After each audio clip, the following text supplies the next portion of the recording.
Wonderful to see you all, and I hope everyone is doing well and finding ways to enjoy this unusual summer that we are upon. We have a great event today, but before we get to it, I want to just make one announcement if I could. As you know, we were going to stop these calls just for the month of August and resume them again in September. But we have an extraordinary opportunity I want to make sure we take advantage of, and that is that Dr. Anthony Fauci has agreed to speak to our group on August 12th. As many of you are well aware, Dr. Fauci, he is the director of the National Institute of Allergy and Infectious Diseases here in the US, but I would say he's become the most well-known face talking to Americans and much of the world about the coronavirus. He's on President Trump's coronavirus task force. And I think having the chance to speak with him at this critical juncture is really important for our group. So I hope you'll mark your calendars for August 12th. We will we'll send out some information about that, but I wanted to raise it up front. But today we're also in for a treat. We're hearing from one of our long-term members, Bob Zoellick. I know he is known very well to many of you, and he's known for many of his extremely important positions he's had in the world of policy as president of the World Bank, as the US Trade Representative, as Deputy Secretary of State, and I could go on. But those of you who know Bob well also know that at heart he is truly a historian. And actually today he is going to talk to us about US diplomacy. And like some of our best conversations, he's going to put what is happening today in a historical context. And he's going to do that in reference to a fabulous new book that is coming out in just a week or so called America in the World. And I had the pleasure of seeing this book through several different iterations of the book. We had a little group at Harvard that Bob would consult with, and we would bat around ideas. And I can say the book is really, truly a work of art. I mean, it is a work that really goes into the evolution and the many traditions of American diplomacy, but it is also entertaining in a way that I think I can say this as a professor, few works of true scholarship are. So I really commend the book to you. And I'm pleased we're going to get to hear a little bit about it today. And to walk us through this conversation and to engage Bob, we have the good fortune of having Moises Naim with us. Again, many of you know Moises. He's a well-known writer himself and also a distinguished fellow at the Endowment for International Peace. And so, Moises, I'm grateful for you for joining us today, and I'm going to hand the hour over to you. And thank you, Moises and Bob, for joining us this morning, and at least this morning in the U.S., and for everybody taking some time out of their day to be with us now. Thank you. Thank you, May. Thank you very much, and thanks for the invitation. This is they gave me the opportunity to read a fascinating book that I strongly recommend. America in the World, a history of US diplomacy and foreign policy. So Bob, the first inevitable question is why? Why did you write this book? What was the gap in the books, in the literature we have on this subject that you felt you needed to fill? Well, first, Moises, let me thank you and Megan and Cassandra, Richard, everybody for taking part. This is my first opportunity to talk about the book, so it's a particular pleasure. So to answer your question, probably like many people on this call, 25 years ago, I read Henry Kissinger's Diplomacy. And I enjoyed his use of history to talk about diplomacy and foreign affairs. But I felt it was very much from a European perspective. So for a number of years, I've been trying to think about how to talk about the American ideas and experience that have affected diplomacy.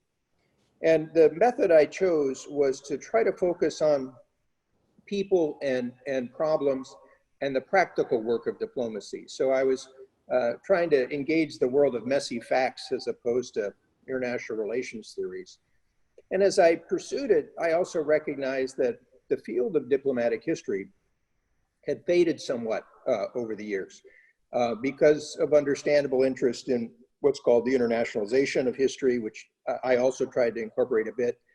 Also focus on underrepresented groups and concerns, which were important to bring into the process. But as a result, I noticed that efforts to try to pull things together. And as Fred Logowall sort of wrote up from Harvard, you know, so why don't we write political history anymore? And then in particular, as I talked with graduate students and others, I got the sense that insofar as diplomatic history was still taught, it tended to focus on the post-Cold War period or the Cold War period, and very little on the first 150 years of American history. And I think there's a lot of interesting ideas and people there. And one particular point that I hope will be applicable today, these were the years that the United States often didn't have dominant power. In fact, sometimes it was weak. And so sometimes diplomacy, you can learn a lot of lessons from those experiences. You chose a very interesting way of presenting this history. This could have been very boring and very boring. Instead, you make it fun, interesting, because you center both on individuals and the conditions, the structures, the realities. So you go through our list from Benjamin Franklin to Donald Trump and highlight, there are many biographies, but very dense and very interesting, very surprising, with a lot of things that one didn't know. And then you intersect that with what were the conditions, the circumstances in which they operated, and what was their main signature policy decision. Let me just start with a couple of them to illustrate how you manage artfully manage this intersection of individuals and circumstances. You start with Vannevar Bush, for example, and you then draw from his history and his contribution, you draw larger, broader consequences for U.S. foreign policy. Tell us about that. Well, Vannevar Bush is somebody, as in many of these other characters, I now feel I know quite well, but other people probably don't. So he was a engineering and scientific polymath. He was a dean at MIT. He was head of the Carnegie Science Institution. But in more basic terms, he was the godfather of an American diplomacy that leveraged perpetual technological change. And the reason I included him was because obviously there's a lot of discussion of geopolitics. This book draws a lot about economics as well.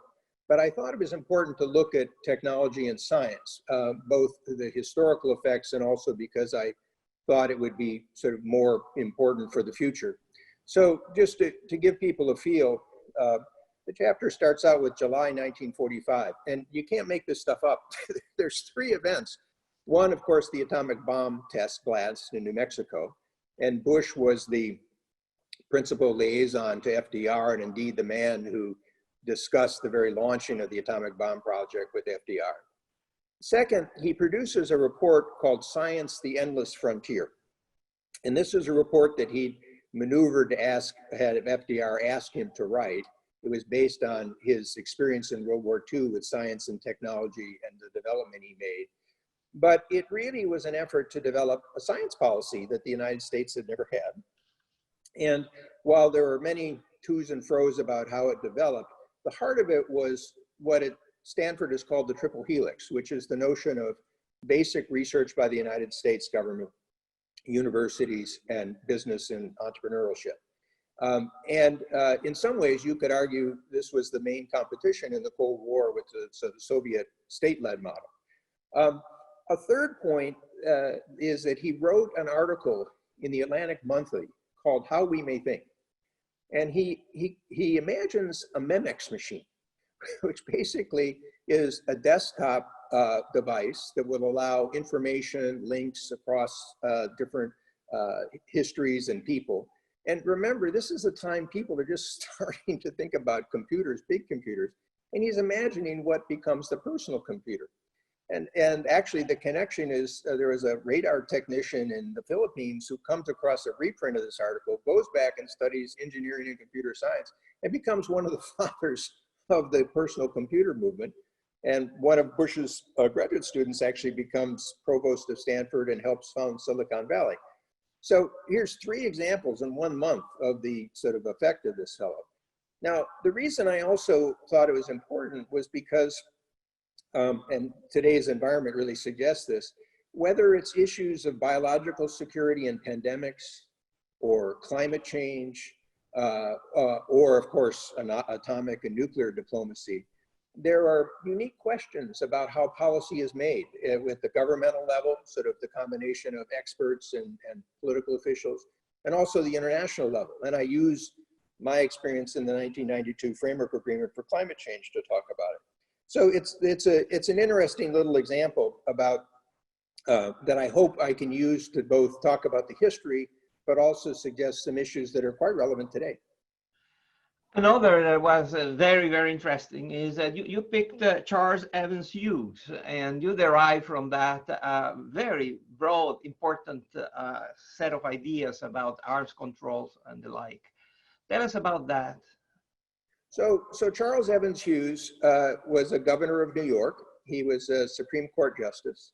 He ran against Woodrow Wilson in the 1916 election, was almost elected president, loses California by about 3,800 votes, and otherwise he would have been president of the United States.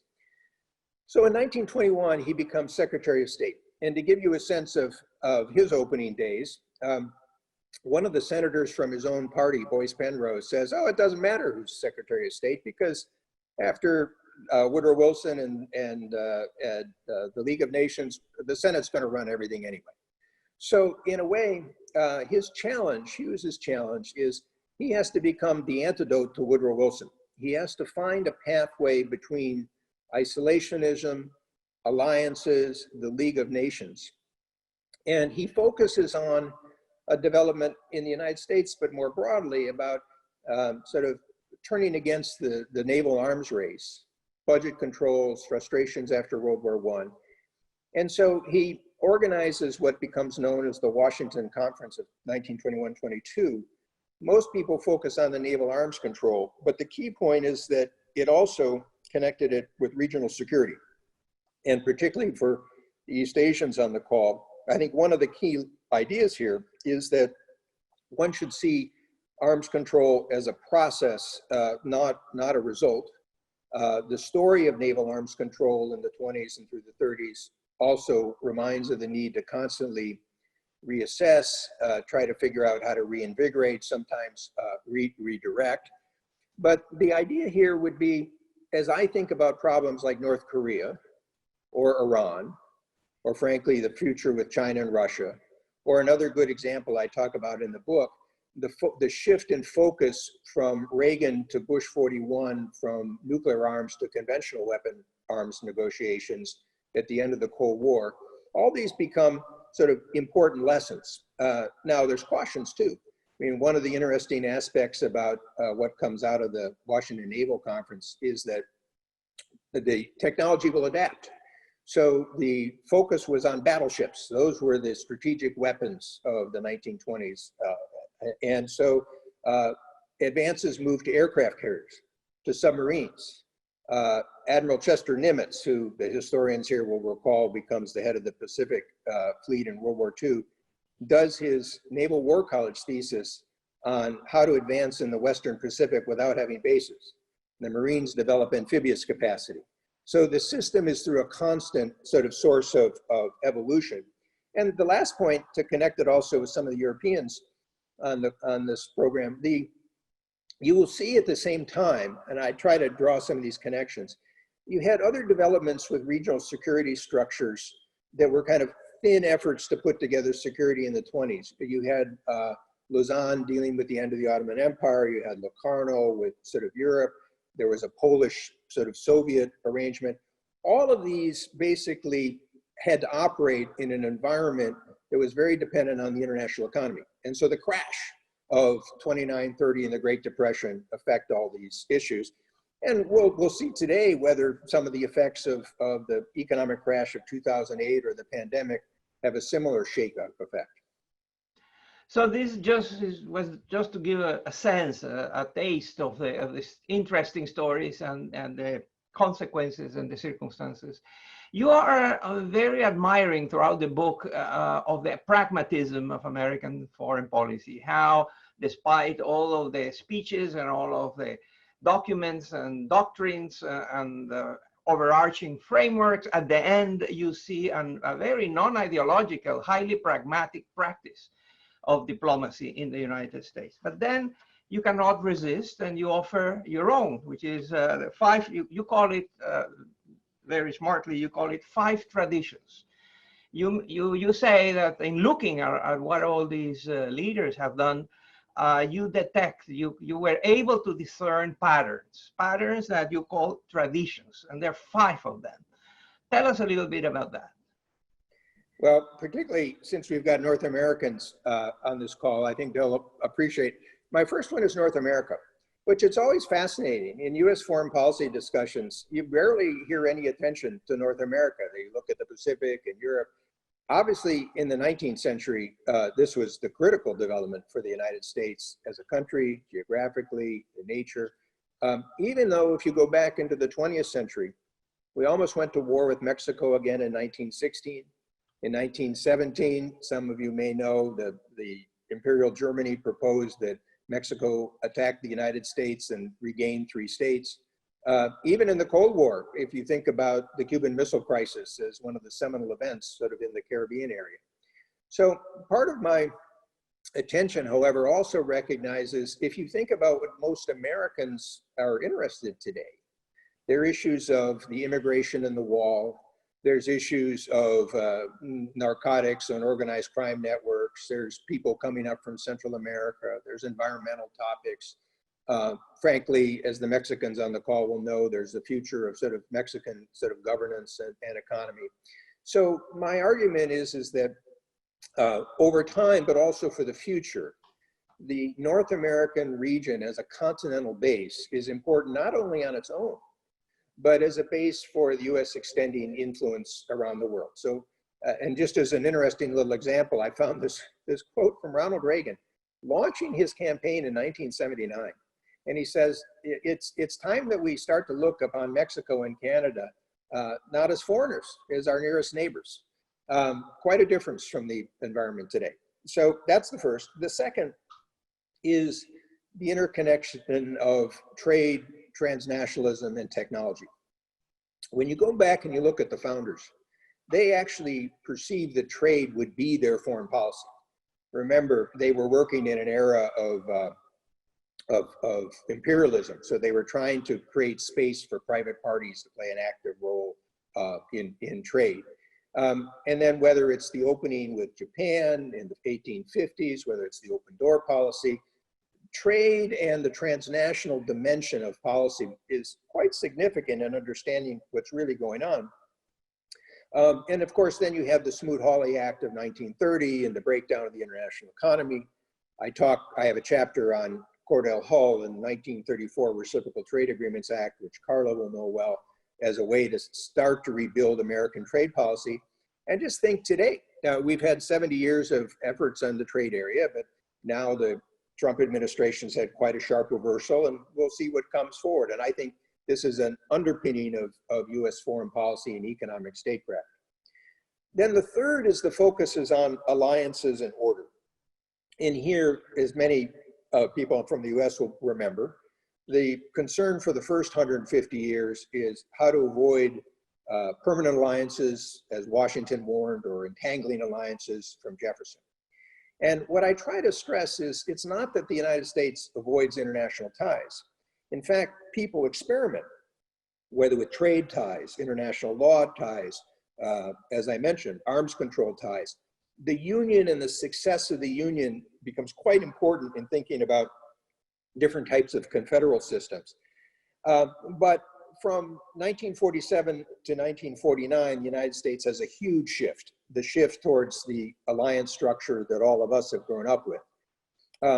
This tale has been told in various ways. I try to add some fresh elements, and in particular, focus on the fact that this was not a strategy. This happened quite accidentally, sort of building on events. But then it leaves the questions, for example, where are the borderlines of this defense? Berlin, which I talk about, Vietnam, which I also talk about, and of course, how will the system have to change? And my argument is that this is a new type of alliance system, where the old concept of alliances tended to be more military and more pure interest based. This was one that was based on politics, economics, as well as security. And of course, that's a question for today. And then the fourth one, often overlooked by foreign policy specialists, is the need for public support at home, and particularly with the Congress. Some great minds like George Kennan never figured out how to remotely deal with the Congress. And so I try to weave that in through many of the stories. I pay particular attention to Senator Vandenberg and the role that he played in this 1947-49 period, because in a way, even for the future, the question will be whether key senators of various parties decide to support that internationalism. And then the fifth and the last is America's purpose. And I don't mean by this American exceptionalism, which raises hackles in different points. It's the simple notion that from the start of the country, there was an idea that we weren't just trying to build an internal nation, but it would have a role in the world. And the purpose changes over time. At the start, it's simply, frankly, showing that a republic can survive in a world of imperialism. By the time of John Quincy Adams, it's more of a combination of American realism, geopolitical, but also republicanism over time. It goes through other different forms. I mean, for Woodrow Wilson, the famous comments about making the world safe for democracy, know what he's saying. He's not saying make everybody into democracies. He's trying to keep the world safe for democracy. The international law tradition becomes part of this. And then, of course, with FDR, you have the Four Freedoms, the Atlantic Charter, America as the leader of the free world. And so I try to trace how these ideas have changed, and that too will be a critical question for the United States going forward.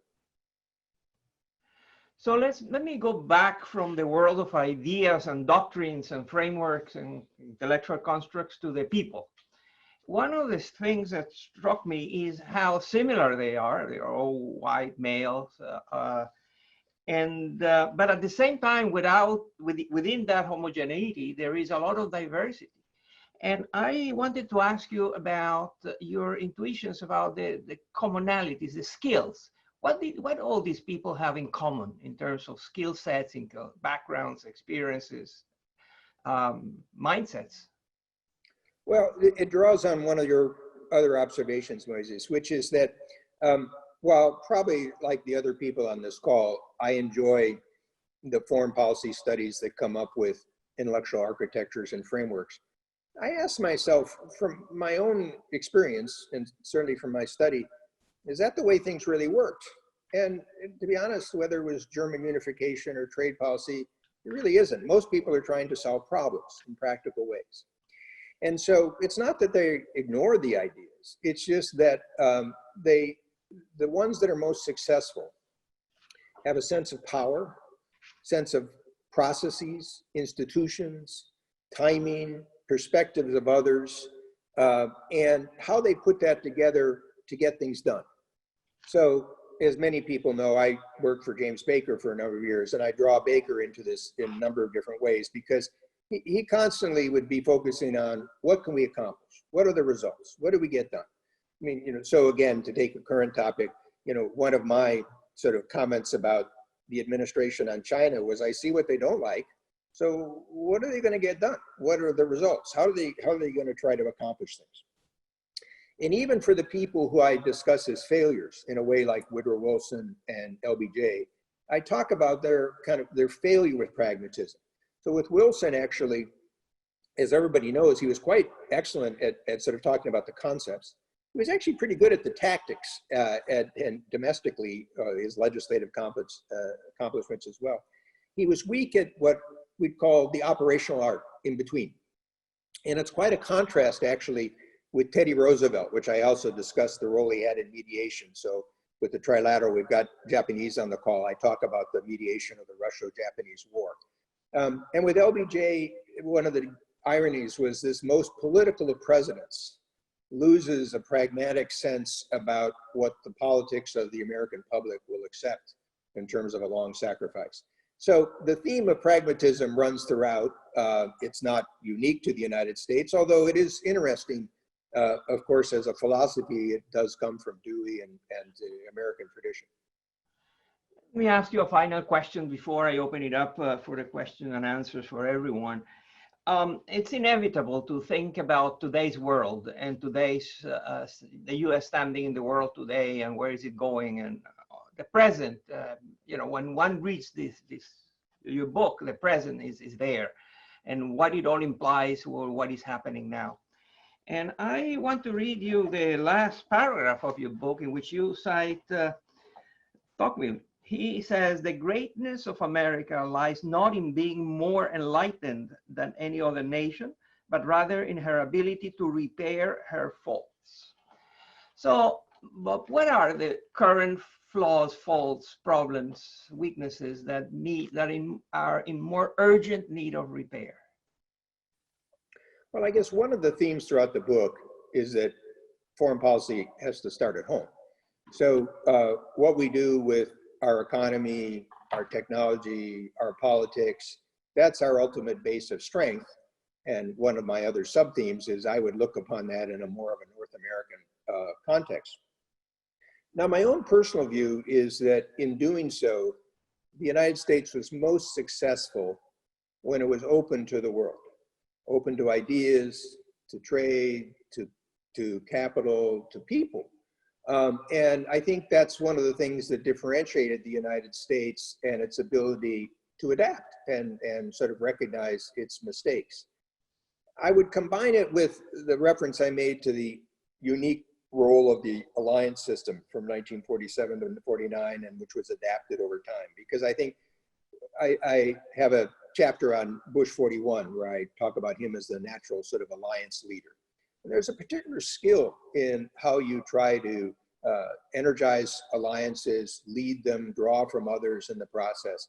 And so today, if I would look at the domestic agenda, which is going to be very full for the next president, and if I would think of topics like pandemic and biological security, or inclusive economic recovery and opportunity, or climate change and energy, or immigration, or cybersecurity, or frankly, how these relate to the future of the free world and dealing with China, that actually would be a pretty good agenda to discuss with your allies.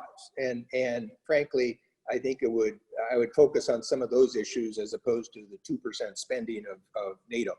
So that's how I would try to combine some of the lessons to deal with the present. But this is going to be an interesting transitional period, in part because, you know, I'll have to frankly say, I don't think this would be much of a Trump agenda from what I've seen. If Biden's elected, he's going to have a very big domestic agenda. And he could end up being, in some ways, the most experienced former member of Congress as president to deal with some of those items legislatively. The question would be, could he leverage some of those internationally, which is one of the things I would urge them to look at. So immigration, for example, with the North American context, pandemic with North America, but also others, climate change with other topics. I think there's an opportunity there, but the nature of policy is often people just take these issues one by one, and maybe that's the pragmatic way to do it. Good. Let me invite you to offer your comments, questions, objections. So you know the drill. There's a raise hand button. Just click on there. I will recognize you immediately.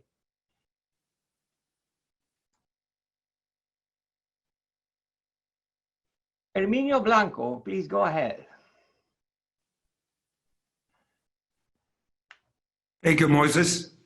Thank you very much, Bob, for your great presentation. I will read your book. Although history is not my strength, I will read your book with pleasure. I want to tell you that many of us probably around this virtual table have hopes for a change in the US presidency, for a president that would engage more with the world in WTO, in North America, in Central America. And some of the announcements that have been made by the campaign team of Vice President Biden go on that direction. But I want to tell you that I had the pleasure of having dinner some months ago and sitting right next to Dr. Kissinger. And he asked me, tell me about USMCA. What do you think is the most special thing? And I said, well, the most special thing is the labor chapter. Obviously, is very strong, unique. But the weirdest thing is the investment chapter. And he said, why? Because the US insisted to decrease the protection for US investors. So USMCA gives less protection to US investors in Mexico than NAFTA. And he told me straight out, you're wrong. And I said, Dr. Kissinger, I'm not wrong. I mean, I'm working on this as of now. So that was an event. And now you see one of the announcements of the Biden team is if they negotiate any further FTAs, they will eliminate the protection for investment totally. Not only decrease the protection of investment, but eliminate the ISDS chapter. And I wonder, how do you see this in terms of the historic perspective that you have captured so well in your book? I know that things that you say during the campaign, not necessarily you apply when you're president, but it seems like he has said it and put it so strongly, almost in stone. What could you tell us about that, Bob? So, Emilio, first off, it's very good to see you, and I think you will enjoy the book. It actually goes back to some periods with Seward right after the Juarez and the sort of the end of the throwing out the French and Austrian imperialists and kind of the notion of a North American Union that he foresees all the way back in 1867. But as for your particular point, I'm working on a little piece for Foreign Affairs about a possible Biden foreign policy. But you get a preview. One of the thoughts I said was that as opposed to having a Buy America policy, why not have a Buy North America policy?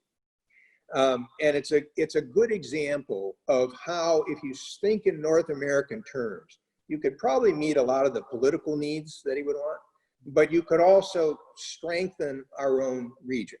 Or a similar one that I've suggested is, if we do negotiate something with Britain, why not do it as North America? Why not have a North Atlantic, sort of North American connection? It's a mindset about how you try to deal with North America.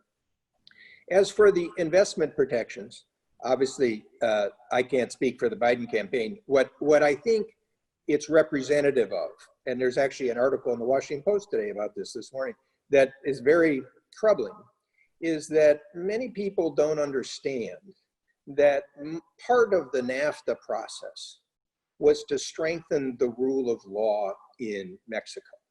And you know well, and every Mexican on this call knows kind of how that's an unfinished agenda, whether with crime or investment or other topics. And so part of the idea was to use some of those provisions to kind of import international legal systems. And this was frankly the idea with Central America and a number of the other developing countries. Now the problem is some interests in the United States said, oh yes, but that will encourage US investment. And this is where the line is drawn. Sort of the Trump administration, and accidentally perhaps the Biden administration, then is sort of accepting the notion that we don't want US investment abroad. And particularly in a place like Mexico, if you don't encourage investment in economic growth, you're going to have other problems. And frankly, it overlooks the notion that a growing dynamic Mexico could be part of a North American economic group that actually could compete more effectively with China. So to be frank, these are some of the items I sort of, the threads that work through the book. Obviously, it's not a book about current policy, but it's sort of one step beyond that could prod people to think about that. As for the politics of this, you know what they're responding to with the investor-state dispute settlement. You and I actually worked out some of these aspects. Some of them were, in my view, kind of, they needed fixes, they were remedies. I think most of them have been remedied, but there's an impression out there about sort of the danger of an extrajudicial system.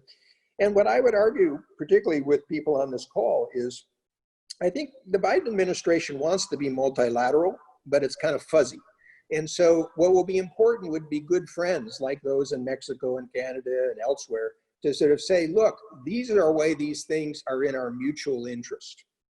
Explain it from an international as opposed to a pure sort of narrow domestic policy perspective. And I hope they'll listen. Thank you very much, Bob. Jane Harman, please. Good morning, everyone, and thank you to Bob for mentoring me over the years in how to run a marathon, how to think about diplomacy, how to understand economics and everything else. Thank you, Bob. Thank you. It's a very interesting. I can't match that backdrop. Well, this is the Wilson Center. The virtual, it is a photograph of the Wilson Center. I liked your picture better, but never mind. Didn't enjoy totally your conversations about Woodrow Wilson, but he'll get over it. I have an out-of-the-box question. Given the state of politics, not just in the US, but around the world, given the impact, and it is serious, of a rethinking on race, certainly in the US with echoes from around the world, should we imagine that as we rethink politics and rethink race, that we maybe need to rethink diplomacy too? Not only who does it, but how it is done. Could this actually be maybe the last gasp of the traditional, I'll say it, white man's diplomacy, and we're moving into something else? Well, I think the sort of the race and identity topic, will be active in all aspects of American politics and all American institutions, including in foreign policy. Just to give you a small point, Moises mentioned that the book is a lot about white males. I was somewhat constrained by history, but having recognized this, I made a point, which is that I included Harriet Beecher Stowe's sort of Uncle Tom's Cabin because it became quite critical in shaping British and other thinking. I included a woman named Bertha von Suttner, who was the first woman who won a Nobel Peace Prize dealing with arbitration issues, and obviously Pearl Buck and shaping attitudes. So women had an opportunity in the form of literature and used it quite well. So I was actually trying in a small way to address part of your point there. But let me go back to Seward. Seward, in some ways, is quite a fascinating thinker for his era. He actually talks about the importance of mixing of races because he said it was always what advanced civilization through history. Mm-hmm. And so where I would take your point was, of course, you want this in terms of representation, in terms of your staff. When I was at the World Bank, it was a very big priority for me. But I'd go it a step further. And I'd say in terms of trying to understand the world, in addition to sort of race in America, let's understand different races and different groups around the world. So one of the ironies is, and we've got this point a little bit related to sort of Mexico, some of the people who sort of seem to want to protect America want to do it on the backs of other people and disadvantaged groups around the world. And so I think for people who want to follow an inclusive policy in the international field, it'll be important to also represent and try to recognize some of their perspectives. Thank you. Thank you. Diana Farrell, please. Good morning. Thank you, Megan, Moises, Bob. Thank you. That was such a great discussion, a great book. I think one of the things that made it particularly interesting is that as a diplomat yourself, you bring in the diplomats into the story. And I sort of think of one of the themes as how important it is how diplomats think about their place in the world. You keep kind of coming back to that theme. If you were to characterize how today's diplomats in the State Department think about their place in the world, what would you say that is, and what does it need to move to if you think it needs change? That's a bit of a loaded question.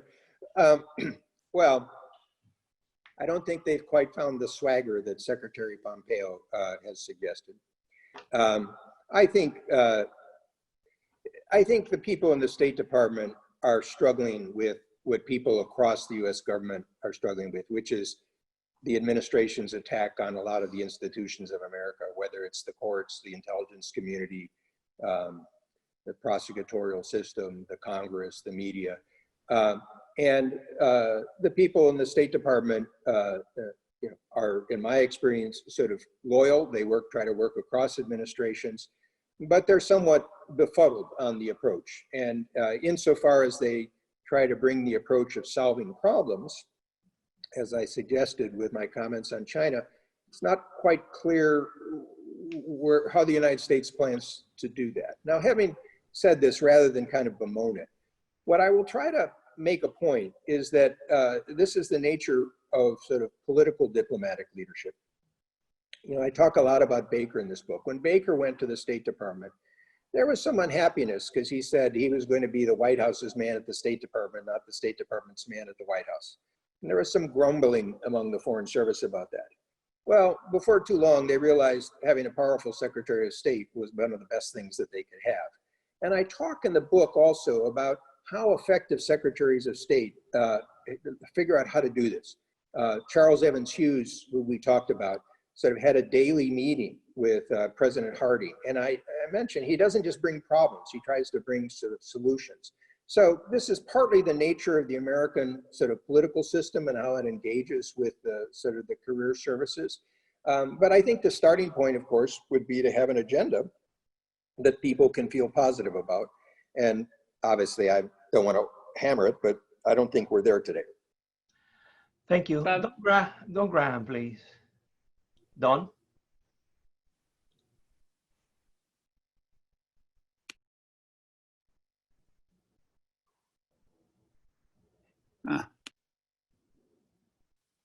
Okay, can you hear me? Yes. Yes, Don. Okay. Bob, everyone on this call believes that belonging to NATO, having troops in Germany, having troops in South Korea and elsewhere in the world, is good for everyone involved. It is good for our allies, and it is good for the United States. The president seems not to believe that. And 40% of the people of the United States seem not to believe that. Many key members of Congress seem not to believe that. How in history did American leaders persuade the American people that such alliances actually contributed to our own well-being as well as that of our allies? Yeah, excellent point. The chapter on 1947 to 49 gets into this. And just one interesting little fact, it was either late 45 or early 46, there was a poll done about whether Americans considered foreign affairs to be a priority, and the percentage was 7%. And not surprisingly, because of all the challenges that they saw sort of careening down after World War II, and of course people looked at the sort of the post-World War I experience, by the way, with a massive influenza. And so I give great credit to Truman, to Marshall, to Atchison, to a man named Will Clayton, by the way, that reshaped thinking. But also a key point, I come back to this role of Vandenberg. Vandenberg is a fascinating sort of character. Atchison describes him in his book in a way. He said, well, he had this doctrine of political substantiation, which is transubstantiation, which is, for those of you with certain Christian background, what you want to understand is, he said, look, what Vandenberg would do is he'd be skeptical about a proposal. And then he'd find some issue, normally a rather minor one, and jump all over and say, this is terrible. And then he'd come up with a fix that was invariably the Vandenberg Amendment, and sort of bring everybody back around in the process. And he was quite skillful as a legislator in building support within his own party and others. So part of the story here is obviously the role of the executive, but also the role of people in the Congress.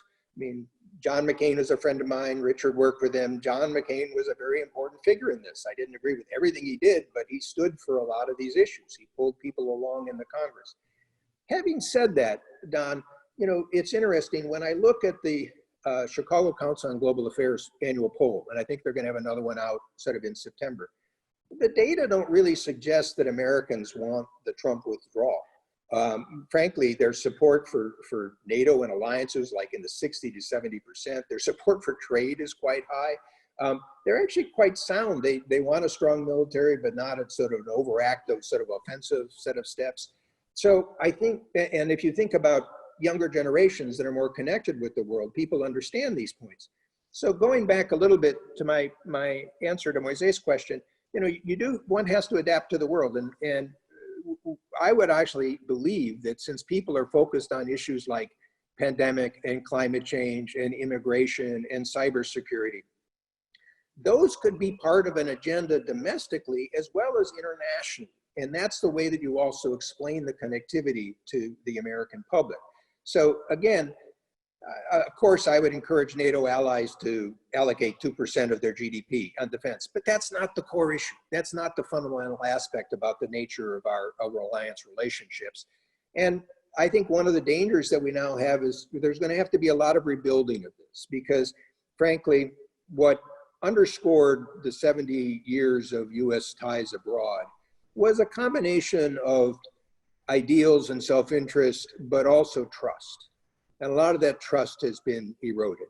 But we've seen historically, this can be rebuilt, but it will be rebuilt in a different way if it is rebuilt. Thank you. Karen House, please.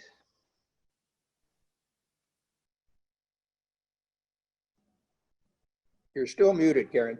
I'm trying to unmute there. Did I do it? Yep. Yeah, okay. Thank you, Bob. As always, you are full of great insight. My question kind of follows exactly on Don's, but a little less about public opinion and a little more on politics. From your work on this book, how much is diplomacy affected by domestic politics? I mean, we're a deeply divided country now. If you paralysis between Republicans and Democrats, does that matter when it comes to dealing with diplomacy? Because we've also had a lot of divisions for much of the history of the country. So is there something worse now than in the past? And if so, how does it affect diplomacy?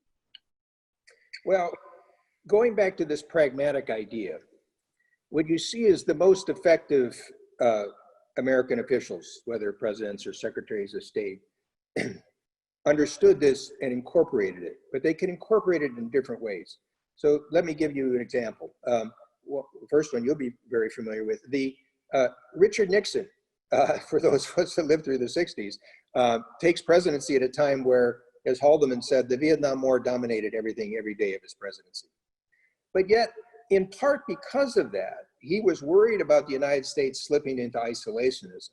And he believed that great countries need to have great ideas. So he actually pushed boldly in foreign policy, including the opening with China and other efforts.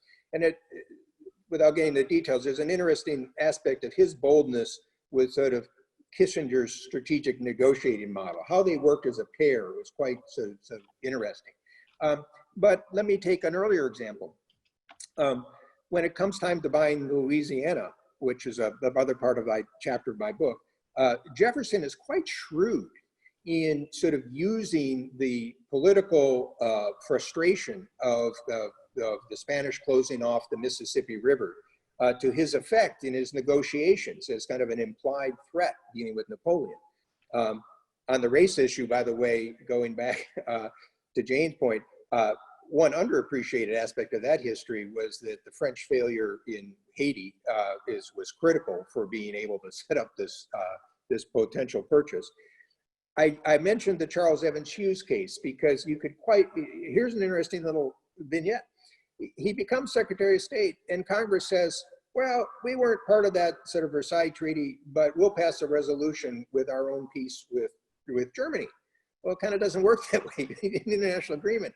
So he's quite creative. He takes their resolution and he takes the part of the Versailles Treaty that deal with the United States and he puts them together as a new treaty and gets Germany to sign and the Senate to sign off. So my point is, I think you have to factor it in, whether it's sort of trade policy, security policy. The Nixon story is in part to give you a sense, or I could mention sort of what Reagan did, is a way that I don't think it has to be totally constraining. And so while my comment about the importance of the domestic agenda, I think reflects the reality, it doesn't mean that a president couldn't operate internationally. In fact, as I've tried to come up with, I think you could leverage some of those points. Thank you very much. Carl Bildt, please.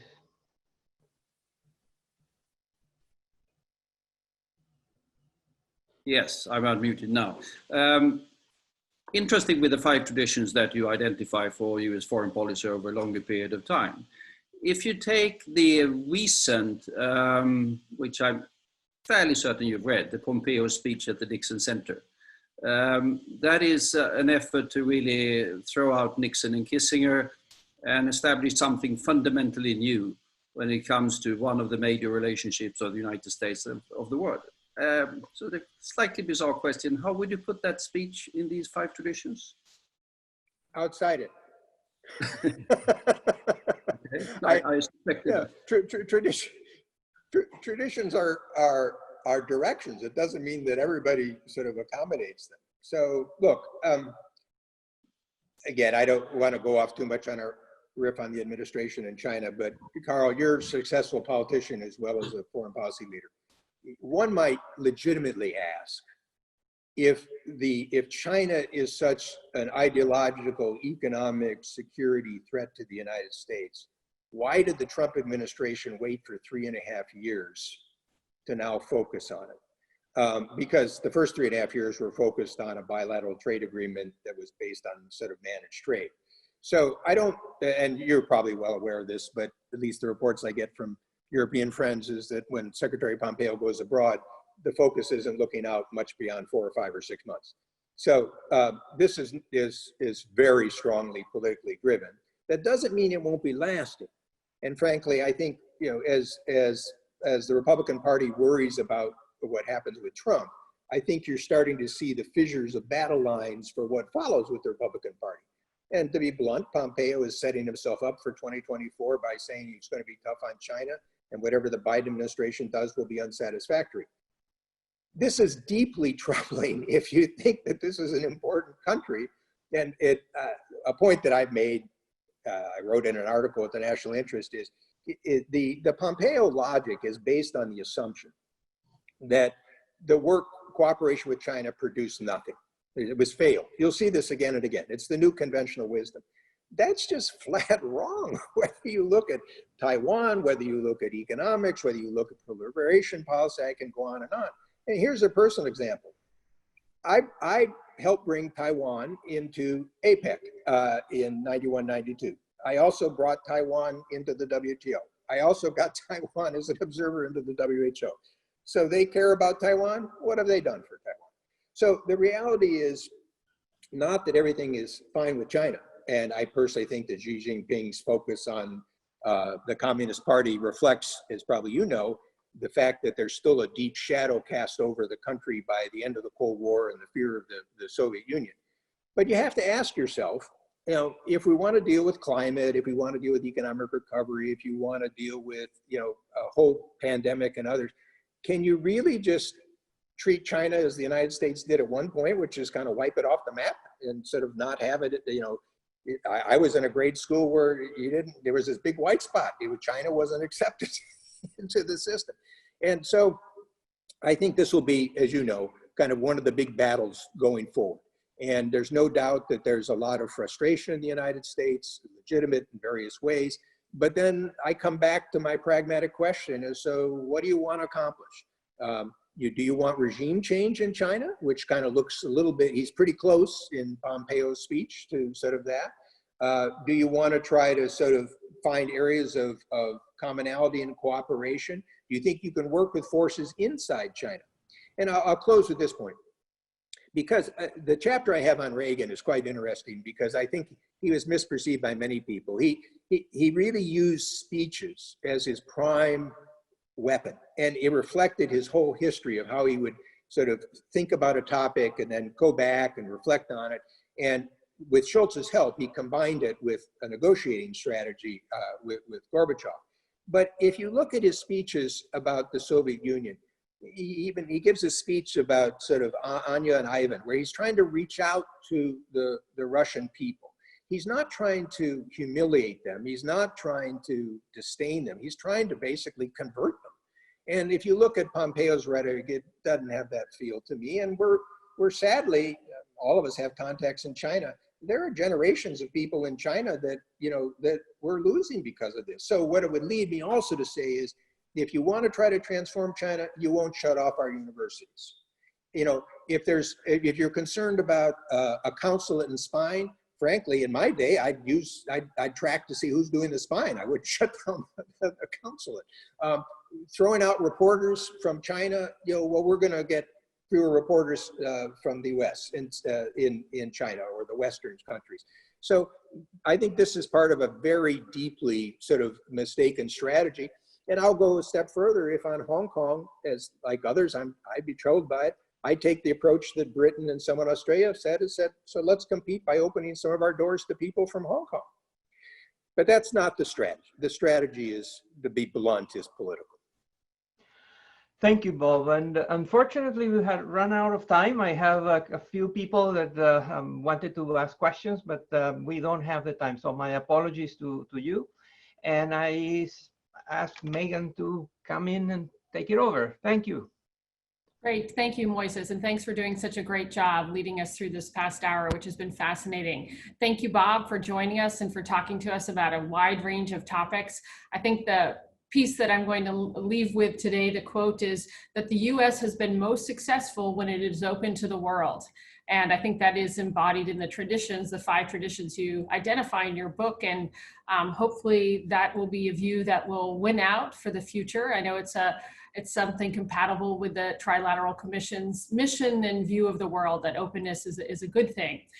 So again, I commend everybody for a little summer reading. There's still a good month of summer left, America in the World. And thank you again, Bob and Moises, and I wish everybody a good rest of your day, however much remains. Take care, and I hope to see many of you on August 12th.